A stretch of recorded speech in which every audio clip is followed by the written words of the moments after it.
In arrivo nuovi fondi all'Istituto Autonomo Case Popolari di Agrigento, guidate dal commissario straordinario dottor Gioacchino Pontillo. Oltre 10 milioni di euro destinati al recupero di immobili di proprietà dell'Istituto. Il commissario Pontillo, grazie alla sua opera di sensibilizzazione dei vertici regionali, è riuscito a programmare una serie di interventi in tutte le strutture della nostra provincia, ottenendo la possibilità di un recupero fattivo di abitazioni ormai vetuste e che interessano in prevalenza i comuni di Porto Empedocle, Ribera, Agrigento, Canicattì, Ravanusa, Palma di Montechiaro, Lampedusa, Sciacca e Naro, per un importo complessivo di oltre 500.000 euro provenienti dai fondi ex GESCAL, anche interventi di ristrutturazione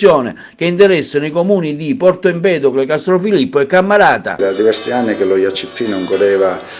di finanziamenti per le attività di manutenzione straordinarie. Noi, grazie all'impulso dato dall'assessore Falcone, ma anche all'impulso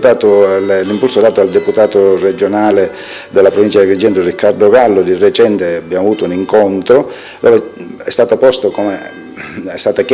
di mettere di porre maggiore attenzione alle problematiche sul patrimonio, relative al patrimonio dello IACP di Agrigento, il patrimonio esistente, che è un patrimonio molto vetusto, devo dire, che ha bisogno di interventi di manutenzione straordinaria. Stiamo parlando di circa 7.000 alloggi.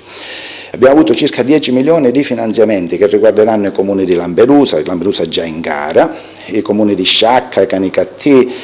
Porto Empedocle, Ribera. A Ribera abbiamo due grossi finanziamenti, uno in via Largo degli Appennini, e poi stiamo definendo finalmente, dopo diversi anni, la vicenda di via Fani. A momenti inizieranno le operazioni di bonifica e poi i lavori, e quella veramente io ritengo che sia un grosso risultato che sta ottenendo il governo Musumeci, questo governo che devo dire che sta assistendo fortemente gli IACP, che hanno